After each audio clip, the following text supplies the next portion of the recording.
Welcome to my channel. Try to hear the latest story. At 16, my dad kicked me into the backyard during a December blizzard with only a sleeping bag. After he gave my room to my pregnant sister, my uncle showed up and found me freezing. 3 days later, Dad was in handcuffs, and Mom and sister were in meltdown. Hey, Reddit! So yeah, turns out getting kicked out into a Minnesota polar vortex isn't something you just move on from. My parents always had favorites, and it wasn't me. I tried to deal, tried to stay out of the way, but they pushed things way past anything normal. Before everything blew up, cops, CPS, arrests, let me back up and tell you how it all started. I'm Lawrence. I'm 16 and living with my uncle Joseph. I've been here a little over a month. It still feels weird sometimes waking up in a house where nobody yells first thing in the morning and nobody calls me difficult before I even finish a sentence. Joseph lets me keep the door shut, lets me pick what I want to eat, stuff like that. Nothing huge, just normal things I didn't realize were supposed to be normal. Anyway, I guess the only way to explain why I'm here is to go back to when everything started slipping sideways at home. I grew up in a small house in Minnesota with my parents, Mary and Jonathan, and my older sister Cecilia. Minnesota winters don't play around, especially the part of the state we're in. People talk about fresh air and the beauty of the snow, but when it's already below zero before January even shows up, it's just cold and annoying. The house itself wasn't big. My room was the only one besides my parents that actually felt like a real bedroom. Cecilia's old room was small and shaped weird, and the basement was basically a cement box with pipes sticking out everywhere. But I made my room decent. Posters, shelves, a warm blanket, stuff like that. Things changed fast when Cecilia came home out of nowhere. This was around the time the weather started getting bad, the kind of cold where you don't want to be outside for more than a couple minutes. She showed up in the doorway with 2 bags and a baby bump that was definitely obvious, big enough that even I could tell she was only a couple months from due. No warning, no call, just walked in like it was still her house. I expected Mary to freak out, or at least ask what happened. Same with Jonathan. But it was like they'd been waiting for this exact moment their whole lives. They hugged her right away and started saying stuff like, "Oh, honey, we'll take care of everything." And, "This must be meant to happen for our family." Nobody even asked about the dad or school or what she planned to do now. It was like the baby washed away every mistake she ever made, and suddenly she was perfect again. Meanwhile, I was standing there watching Mary grab Cecilia's bags and talk about how the house needs to be rearranged to make space. Cecilia didn't look embarrassed or apologetic. She looked comfortable. She walked down the hallway like she never left and pushed open my bedroom door to look around. She didn't ask. She just said, "This room gets good light," and nodded like she was approving a hotel. The whole mood in the house flipped within the hour. They were talking about cribs, paint colors, moving furniture, and none of them said a word to me. They acted like decisions were already made, and they didn't need my opinion. Cecilia kept mentioning the nursery suite, and Mary clapped her hands together like it was the smartest thing she'd ever heard. My room was the only spot that made sense for a nursery, but the thing that hit me was they didn't even try to pretend they'd think about another option. The basement wasn't even brought up. Cecilia's old room wasn't even brought up. At dinner that night, Cecilia sat in my usual seat. She didn't ask about school or anything going on with me. She just talked about the baby kicking and how tired she was. Mary and Jonathan looked at her the way I always wished they'd look at me. Warm, patient, excited. Later, when I tried to go to my room, Cecilia followed me right in without knocking. She pointed at my wall and said, "We'll need to paint over this." Not you, but we. Like I was part of the plan even though I had no clue what the plan was. I didn't argue. I already knew how that would go. They'd twist it into me being selfish or dramatic. So I just nodded and let her walk out like she hadn't just claimed the whole space. That was the night I started getting that feeling in my stomach, the kind you get before a storm hits. I didn't know how bad it was going to get, but I could tell something in the house had shifted in a way that wasn't going back. And I guess I was right, because that was the last week my bedroom was actually mine. Things went downhill quick after that, and the end of it is why I'm here at Joseph's place instead of under the same roof as the people who raised me. By the end of that week, Mary and Jonathan were treating her pregnancy like a project with a deadline. And I was trying to stay quiet because anything I said got twisted into, "Lawrence is being difficult again." On Monday morning, Mary called for a family meeting. She actually said it like that, standing in the hallway with her hands clasped. Whenever she used that tone, I knew it meant they'd already made a decision, and the meeting was just them rolling it out like it was democracy. We all sat in the living room. The room is tiny, so we were basically knee to knee. Cecilia took the recliner like she owned it. Mary sat next to Jonathan on the couch, holding his hand like they were about to break some tragic news. I sat on the other end because there wasn't anywhere else to be. Mary started with, "Thank you all for being here," which made me want to laugh because we literally lived there and had nowhere to go. She looked at Cecilia and smiled in this soft, rehearsed way, then at me with that tight expression she uses when she's about to tell me something I won't like. "We've been thinking very hard about how to make this home ready for the new baby," she said. "We want Cecilia to have a proper space to rest and prepare." Jonathan nodded like it was official business. "It's important the baby has stability from day one." I already knew where this was going, but I waited to hear them actually say it. Then Cecilia leaned forward and said, "My old room is too small for everything I'll need." Mary picked it up from there. "Which brings us to the decision. We think it makes the most sense for Cecilia to use your room, Lawrence. It's the only space that fits everything." They looked at me like they expected applause. I took a breath and tried to stay calm. "Why not the basement?" I said. "It's bigger than my room." "It's unfinished, yeah, but you could wall off a corner and make it work." Jonathan shook his head immediately. "Impossible. The basement isn't suitable." "Okay," I said, keeping my voice even. "What about rearranging your room? Or maybe making the living room corner into a nursery? People do that all the time." Mary frowned like I'd insulted her. "The living room is a shared family space. It wouldn't be appropriate." "And we need our room," Jonathan added. "Your suggestion doesn't make sense." Cecilia sighed loudly. "This is exactly what I mean, Mom. He's always like this. He can't just be supportive for once."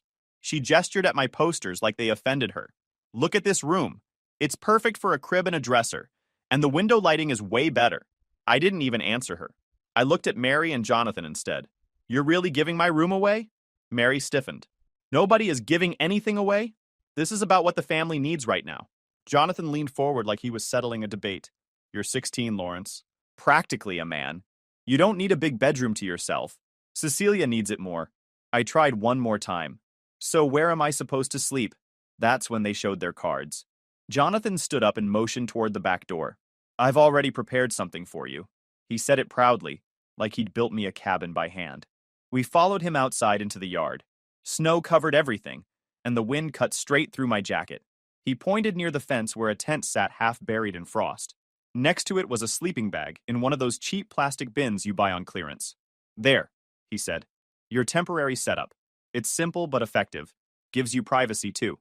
I stared at the tent, trying to figure out if he thought this was reasonable or if he was messing with me. "You're putting me outside, in this weather." "It's not permanent," Mary said quickly. "Just until the baby arrives and we get settled." Cecilia crossed her arms. "Honestly, you're acting like a martyr. Tons of people camp all the time, and you have a sleeping bag. You should at least appreciate that." Appreciate that. A tent in a Minnesota winter. I looked at Jonathan again. "You're actually serious." He frowned like I'd insulted him. "This attitude is exactly why we struggle with you. We offer you a solution, and you act like we're throwing you to the wolves. You should be proud to help your sister. You should feel honored even. Honored. To sleep in a tent, behind my own house." That's when I realized none of them were bluffing. None of this was a joke or a punishment they'd take back once I reacted. They had already rehearsed their lines. They had already picked the nursery paint colors. They had already decided I was the one who needed to adjust. Cecilia turned away first, already talking about cribs again. Mary followed her. Jonathan clapped his hand on my shoulder like he'd just given me a gift and walked inside. I stood there staring at the tent, the wind pushing at the sides like it wanted to flatten it. And that was the moment it clicked for me. They didn't just want my room, they wanted me gone. The first night outside hit harder than I expected, and I already knew the cold was bad. Minnesota during a polar vortex isn't something you can explain to people who haven't lived through it.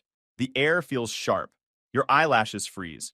Even walking from the house to the backyard takes effort, because the wind pushes at you like it wants you gone. Jonathan told me to get settled before dark, so I went out back with the sleeping bag and the cheap tent he left for me. The snow in the yard was up past my ankles. I had to stomp a flat spot just to get the tent to stand up. My fingers were already going stiff, making it hard to clip the poles in place. Every time the wind hit, the tent bent like it was going to snap in half. It wasn't even a winter tent, just some thin nylon thing meant for warm weather camping. You could see light through the seams. I didn't have a lantern or anything, just my phone. And even with gloves on, I could feel the cold sinking through the fabric every time I touched something metal. By the time I crawled inside, The tips of my fingers were burning, and then immediately losing feeling. The sleeping bag was supposed to be all season, but whoever put that label on it definitely never used it in Minnesota. From inside the tent, everything sounded louder.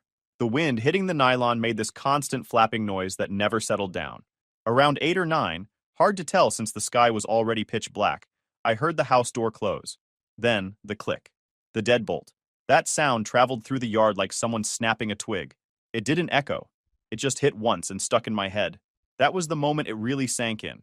They had locked me out intentionally. Not an accident. Not a misunderstanding. They didn't want me in the house. They made sure of it. Inside the sleeping bag, the cold still reached me. My breath kept fogging up in front of my face, and then freezing on the inside of the tent wall. When I touched it by accident, flakes came off like crushed ice. I pulled my knees up to my chest to try to keep warm, but my toes started to go numb pretty fast. My phone battery dropped from 70% to 30% within an hour, because the cold drains it. I tried tucking it near my abdomen to keep it warm, but it didn't help much. My old bedroom window faced the backyard. When the wind shifted and blew the branches aside, I could see straight in. The lights were on. Cecilia was in there, already acting like it belonged to her. She had a paint roller in her hand. A whole bucket sat open on the floor. She was covering my poster wall with some pale color, probably the soft shade Mary mentioned. She didn't take the posters down first. She just painted right over them. I watched her toss some of my things into a trash bag like they were clutter. The longer I watched, the stranger it felt. It wasn't just losing the room. It was watching someone erase it in real time while I sat in the snow a few yards away. At one point, she stepped closer to the window, looked out toward the yard, and made a face. She said something to Mary, who walked into the room. I could hear faint bits of their voices when the wind paused. "It just ruins the whole view," Cecilia said. Mary moved the curtain aside. "He'll adjust," she replied. "Don't let it bother you." Cecilia shook her head. "It's weird. He's right there. It makes me feel judged. Judged. By me. The person freezing in a tent because she wanted my room." I pulled the sleeping bag tighter, but it didn't help. The cold was inside it now. My fingers were tingling, and then going numb again. My breath felt heavy, like the air was trying to slow me down. Every time I moved, the bag let in another swirl of cold air. For a while, I stared at the house, lit up and warm, with everyone inside acting like nothing was wrong. I kept thinking maybe someone would check on me. Maybe someone would crack the door open and say, "Come inside for a minute." But the house stayed bright and busy without me. By the evening after the second night outside, I still hadn't warmed up. I'd gone to school exhausted, thawed out a little during the day, then came home to the same tent waiting for me like some kind of punishment box. The polar vortex hadn't eased up at all. The wind was even louder. Snow kept blowing sideways across the yard, piling against the tent walls. My hands shook just trying to zip it open. I heard a car pull into the driveway while I was struggling to straighten one of the tent poles. At first, I thought it was Cecilia coming back from whatever errands she'd invented, but the engine didn't sound like her car. Then, the front door opened and I heard a familiar voice. It was Joseph. He wasn't expected or anything. He just showed up to return a small heater he'd borrowed, the kind with the handle on top. I could hear him greeting Mary through the walls of the house. His voice carried better than theirs. "Got that heater for you," he said. "Thought I'd drop it off before it gets worse out there." Mary acted cheerful, almost too cheerful. "Oh, Joseph, you didn't have to come tonight. It's freezing." "Yeah, well," he said. "That's why people need heat." I heard him laugh a little, but it sounded confused, not happy. Something in his tone made me pause. Inside, they were all acting like it was a normal night. I could hear the TV, the clinking of dishes. It was so bizarre to hear regular home noises while I was out in the yard, trying to stop the tent from collapsing. Then Joseph's voice again. "Hey, where's Lawrence? His shoes are by the door." Cecilia answered before either of them. "He's out back, being dramatic in his tent." She said it like she was describing a kid pretending to run away with a stick and a bandana. You could hear the eye roll in her voice. Joseph didn't respond right away. I imagined him turning to Mary and Jonathan for clarification. "He's what?" he finally said. Mary spoke next, trying to sound casual. "It's temporary. He's giving Cecilia some space. He's fine." Joseph didn't buy it. I could tell by how quiet he went. He wasn't the type to ignore things that didn't make sense. A moment later, the back door opened. He stepped out onto the porch, and even from across the yard, I heard him suck in a breath. "What the hell?" he muttered. He walked through the snow toward me. The porch light threw a long shadow behind him. When he reached the tent, he brushed off a chunk of snow from the top and crouched down. "Lawrence," he said. "You in there?" I tried to answer, but my voice came out weak and shaky. Yeah. He unzipped the tent himself when he realized I wasn't moving fast enough. The cold light hit my face, and he stared at me like he was trying to figure out if he was seeing right. Jesus, kid, he said. Why are your lips that color? I tried to shrug, but my arms didn't want to work. It's just cold. He reached in and touched my hand. I heard him swear under his breath. You're freezing. How long have you been out here? Since the night before last. His face changed instantly. Not angry yet, just shocked. And they left you out here in this? I couldn't answer properly. My jaw was trembling, and my thoughts felt sluggish, like they were moving through thick mud. Joseph didn't wait. He helped me crawl out of the tent, supporting most of my weight because I couldn't stay steady. We're going inside, he said firmly. But when we got to the back steps and he opened the door, Jonathan was standing right there like he'd been waiting for us. What are you doing? Jonathan asked, blocking the doorway. Joseph's voice stayed steady. He's half frozen, John. He's coming inside. No, Jonathan said. He needs to learn something from this. It's building character. Joseph stared at him like he couldn't believe the words came out of his mouth. Building character? He's shivering so hard he can barely stand. Mary stepped up behind Jonathan, wringing her hands. It's temporary, Joseph. He'll be fine. You're overreacting. Joseph turned toward her. He's showing signs of hypothermia. Cecilia joined in from the kitchen. Oh my God, he's not dying. He just doesn't like being told no. That's when Joseph lost whatever patience he'd been holding on to. He stepped forward, his voice low and sharp. You evicted a 16-year-old into a polar vortex to make room for a nursery. Do you hear yourselves? Jonathan straightened his shoulders. This is our family business. You don't get to interfere. Joseph didn't argue. He didn't push. He didn't shout. He just looked at them all one more time, like he was checking to see if any of them were going to come to their senses. None of them did. All right, he said finally. Then he's coming with me. He turned away from the door, tightened his grip around my arm, and walked me across the yard toward his truck. He opened the passenger side, helped me in, and reached over to blast the heat to max. The vents roared warm air across my face, making my skin sting. As soon as he shut the door, he cranked the heat to full blast. Then he pulled out his phone and started dialing. Hang in there, Lawrence, he said. I'm calling 911. The dispatcher told him to keep driving and meet them at the hospital. I leaned back against the seat, my teeth still chattering. Through the window, I could see the house. Warm, lit up, comfortable. And for the first time, I understood Joseph completely. There was no point arguing with people who had already decided I didn't matter. I don't remember much of the drive to the hospital besides the heat blasting in my face and Joseph telling me to keep my eyes open.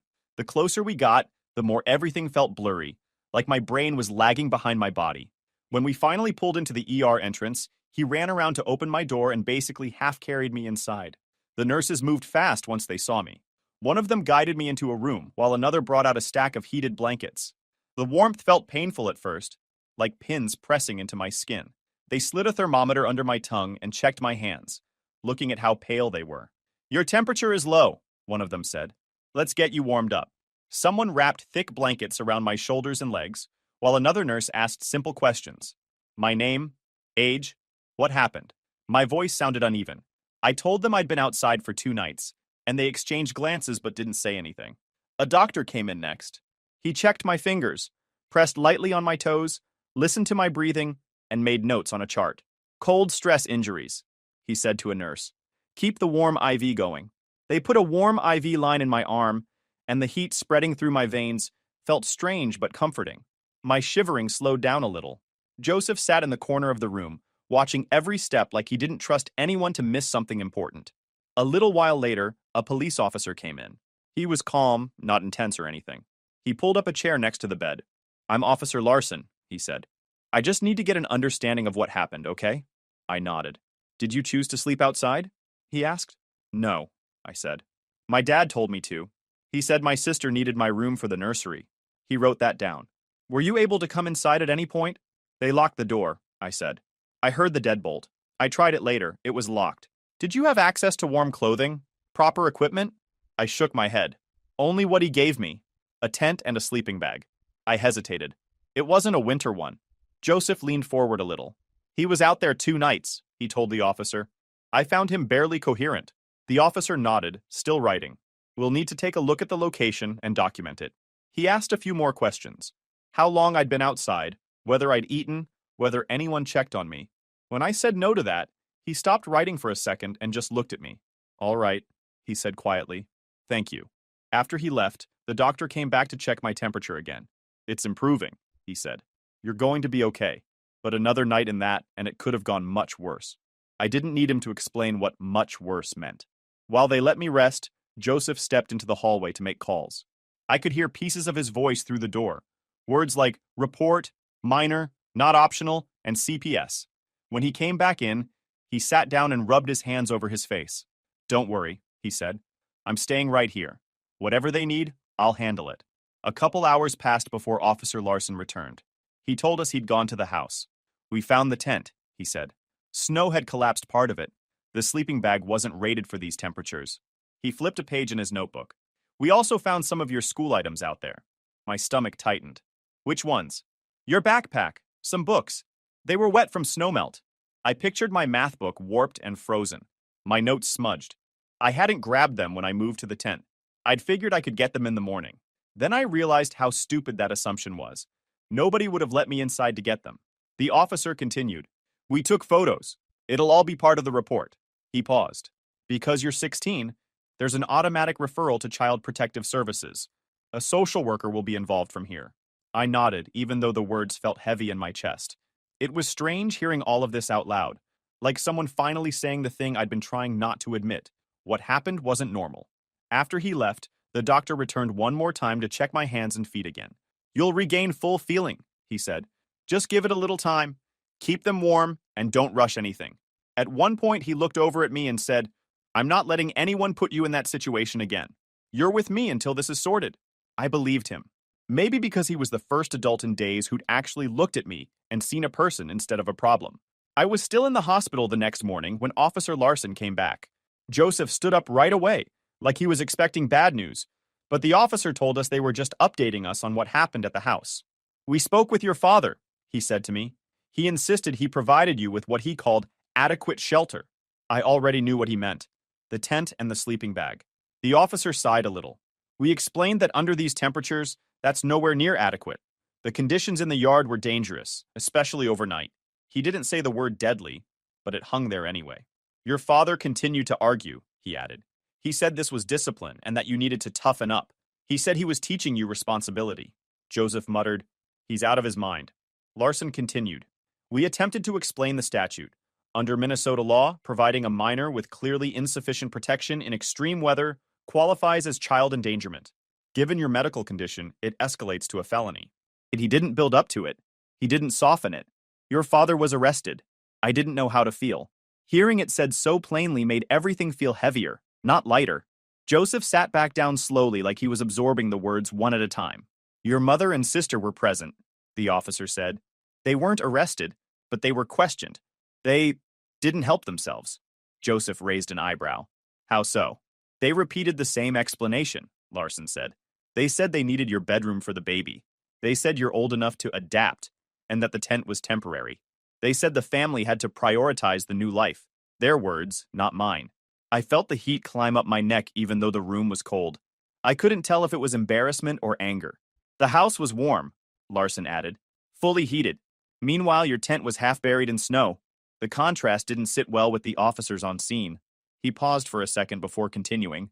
Your sister's pregnancy complicates things. CPS flagged it immediately. They'll be looking at anticipatory neglect in her case. Joseph blinked. They're reviewing her ability to parent? Larson nodded. If someone is participating in the neglect of a minor in the household, or knowingly allowing it, it raises questions about the safety of her unborn child. She'll be assessed separately. It got quiet after that. Then Larson said, CPS is opening a CHIPS case. That stands for Child in Need of Protection or Services. Emergency custody placement is already in motion. Joseph sat up straighter. He's not going back there. And he won't, Larson said.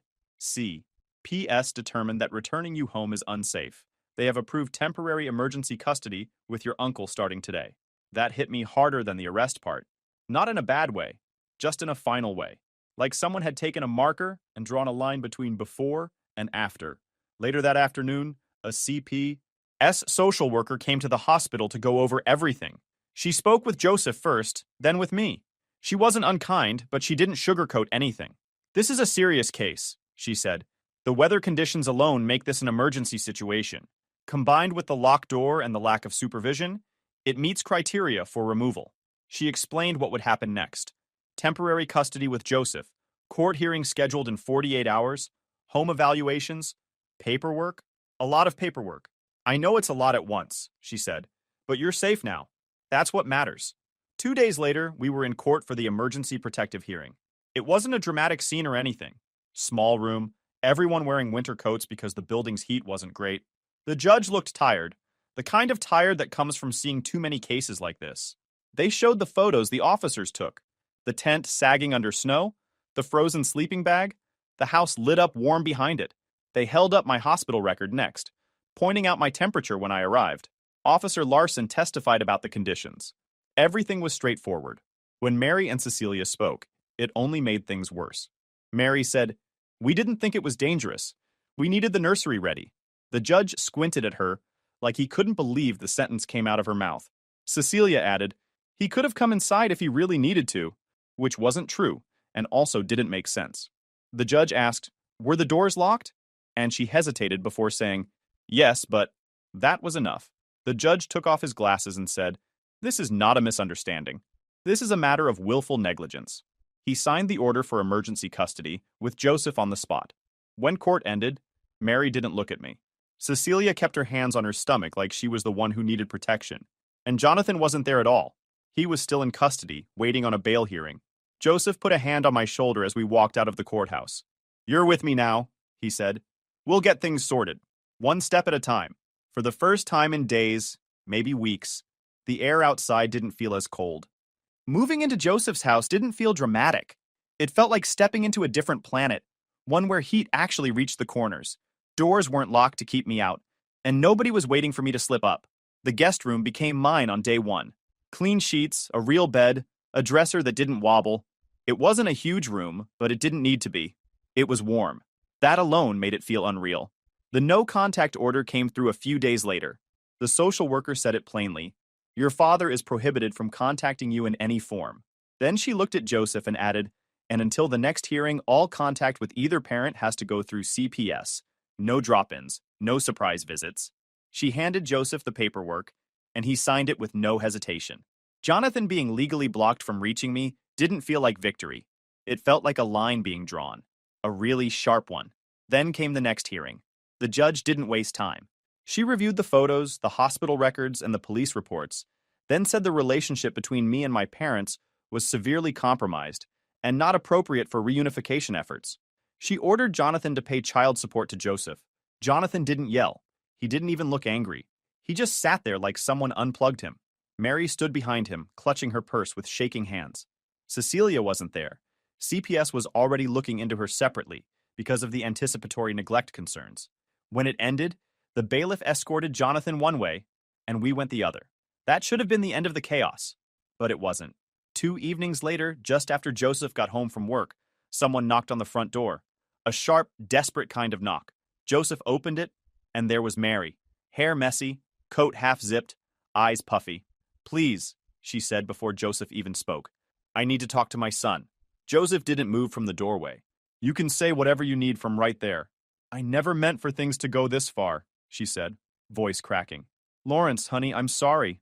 I didn't realize how bad it was. I never wanted you hurt. We were overwhelmed and..." Joseph cut her off. "Stop. Don't put this on being overwhelmed. You locked a 16-year-old outside in a polar vortex." She flinched at the word locked. "Jonathan told me it was fine," she said quickly. "He said the sleeping bag was warm enough. I believed him." "You didn't check," Joseph snapped. "That's the problem." She looked past him, trying to make eye contact with me. I stayed behind Joseph because my whole body went tense the second I heard her voice. She noticed and took a small step forward. "Lawrence, please. I just want to talk." Joseph raised his hand slightly. Not threatening, just firm. "No, he doesn't owe you a conversation. He doesn't even owe you a glance." She looked like she might cry, but Joseph didn't soften. "You need to leave," he said. "There's a no-contact order for Jonathan." And CPS was clear. You don't show up here and try to talk to him directly. If you want contact, you go through the social worker. That's how this works now. "I'm not pressuring." "You came here without clearance," Joseph said. "That's all I need to know." Mary stood there a moment, breathing hard, eyes moving between us like she didn't know which direction to beg. Finally, her voice cracked again. I miss him, she whispered. Joseph didn't budge. You should have missed him when he was freezing 10 feet from your back door. She covered her mouth with her hand, turned away, and walked back to her car. She didn't slam the door or peel out. She just left like someone moving through fog, headlights sweeping across the snow before she disappeared down the street. Joseph shut the door gently, then locked it. Not out of fear, but out of finality. You don't have to worry about her showing up again, he said. If she does, the social worker will handle it. I nodded, even though my heart was pounding. Not from fear, just impact. After that, the house settled again. Quiet, steady, predictable. A week later, the first snowfall I watched from inside came. Big flakes falling slow, piling on the fence and the trees. I stood at the window with a mug of hot chocolate Joseph handed me without comment. Outside, everything was white and cold and distant. Inside, the heater hummed. The windows didn't rattle. The air didn't sting my skin. And for the first time, watching snow didn't make my stomach clench. I wasn't on the wrong side of the glass anymore. I was home. If you enjoyed this video, please hit that subscribe button. It really helps the channel and help us bring you more and better stories. Thanks.